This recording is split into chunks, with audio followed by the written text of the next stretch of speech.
All right, folks, welcome into another special episode of I've Got a Theory with Henish. I've got two great guests on today, Ryan Lipsey and Haylie Collier. They're partners at Ticor Title. Super excited to have you guys on. Thanks for joining me. What's going on, Henish? How are you, man? Real good. Good to see you. Yeah, thanks for having us on this podcast. I'm super excited. I haven't stopped smiling since we started talking about it, trying to figure out the Well, the purpose of it is to be fun, one, and two, kind of think out of the box a little bit about something unique. And so we kind of chatted a little bit before the show about this, and we've come up with a theory that we want to explore, right? And it kind of came from watching The Last Dance, right? The beautiful series on the Bulls from the late 80s, early 90s, and what happened with them.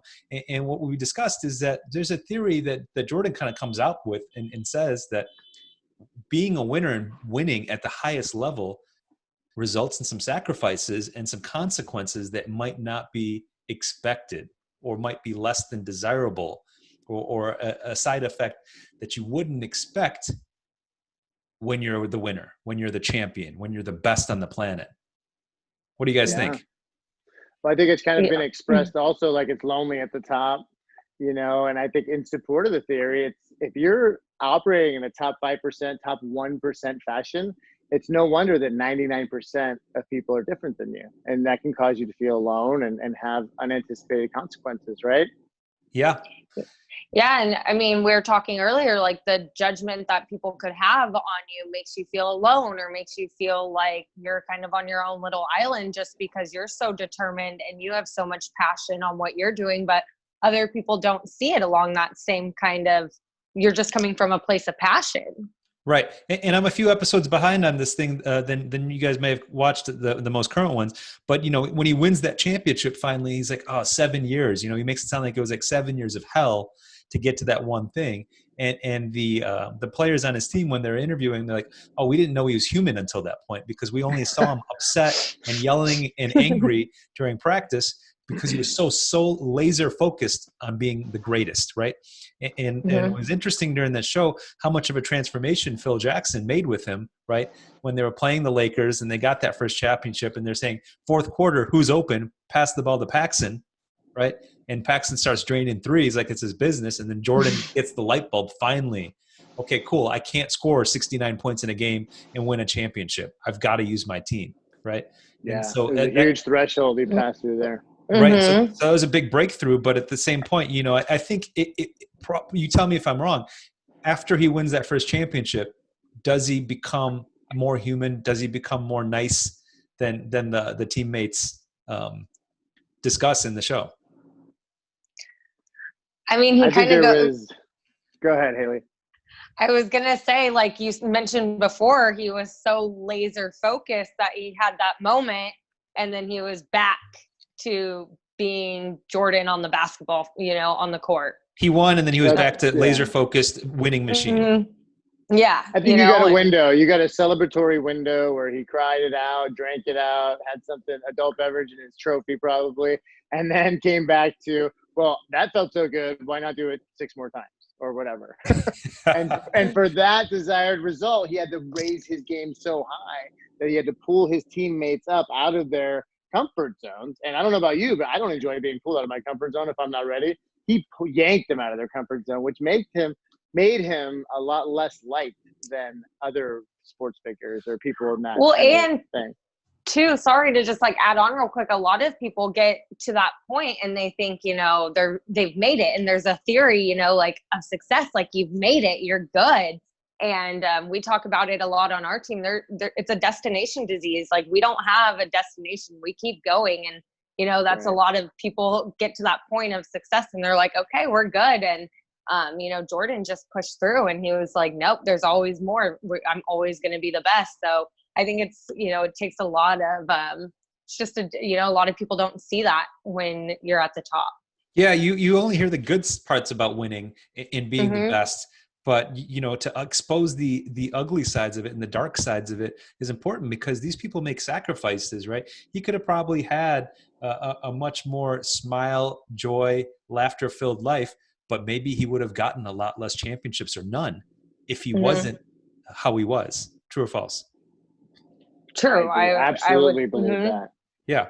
Well, and nobody talks about him being the first in the gym and the last out of the gym. Like, think of all the life he left and missed in the gym. Maybe he has children earlier. Maybe he has a more robust, bigger family. Who knows?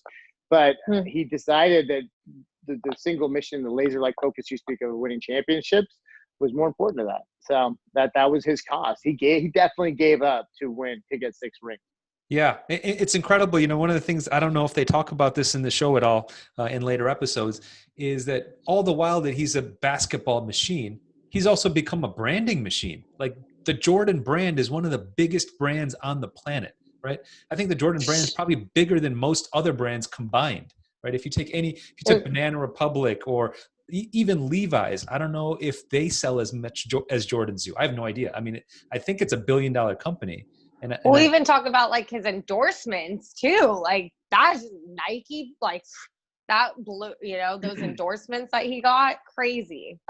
Gatorade, McDonald's, yeah. Mhm. And I had a proud moment when he initially wanted to go with Adidas for his shoe, but Adidas didn't make the right kind of shoe, so it ended up being Nike. I love Adidas, so I'm glad me and MJ were like right there. Yeah. What's your theory that on Adidas? Why do you love Adidas? Theory on My Adidas, right? branding works. They just got to me early. The 3 stripes and the little insignia was just super attractive to me, and I just always loved the Stan Smiths and the Sambas. So that was it. I guess I'm easy. Yeah, I want to say I got converted to Jordan early on. I remember in 4th grade, the first time I coveted something was one of my neighbor friends had a new pair of Jordans that his parents bought him, and I was like, I could never get my lower middle class parents to splurge $150 on a pair of shoes. And I remember thinking I wanted them. And in one of those episodes, it was like the 91 Jordans, the black ones with the little reds, and they had the pump on them. I was like, I still want to kind of go get those retro ones, but they're probably $4,000, right? If you want a good pair, if you want Oh, sneakerheads are nuts. I'm sure they're so vintaged out now. Like those are expensive. Well, we were talking a little bit about Trump, just real quick, and like think about all the things you give up to be in public office to like win. The cost of winning.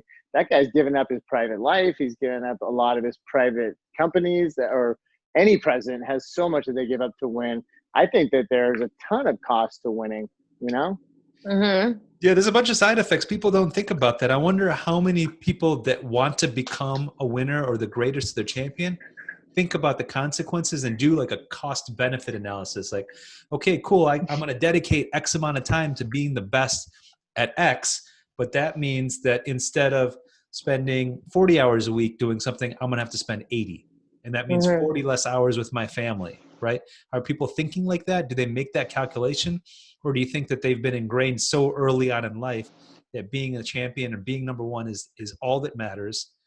And that they lose that balance in life, right? And I feel like I've understood that having some balance in life gives me a lot more joy. Do some people that are so focused on being the best at whatever they're at lose that balance in life? Well, I think like we see it all the time everywhere, like especially on TV shows and things like that. There's always one partner who's working really hard, one significant other, and there's always an issue in the marriage or home life or something like that. And because they don't realize the cost of getting into something and not really, like you said, writing down the list and stuff. So I think we see it all over the place, which it's kind of sad now that we brought that up, like how often you see that. Yeah. So Yeah. Ryan, let me ask you this, because I know you work with a lot of top producers in the real estate world, and probably, unfortunately, being a top producer, you get to hang out with other top producers, whether it's in business or in sports or whatever it's going to be. Do people try to make that calculation of, hey, is a balanced life at a pretty good level better than an exceptional life in just one aspect? Very few are pensive and thoughtful enough to be able to recognize that things that you say yes to, you're automatically saying no to other things by virtue of saying yes to something, because you only have 24 hours in a day. So where you're going to invest your time and resources, by saying yes to one thing, you're saying no to 3 or 4 other things. So I think that very few have that clarity. and very few can help it because they're either a high D or a super just natural born overachiever. And even if you put in front of them what they're giving up in the balance of their family and sacrificing with other relationships, they can't help themselves but be and try and strive to be number one in their field, whatever that may be. So as influencers in our own microcosm, regardless of how small or big it is, right? We influence people.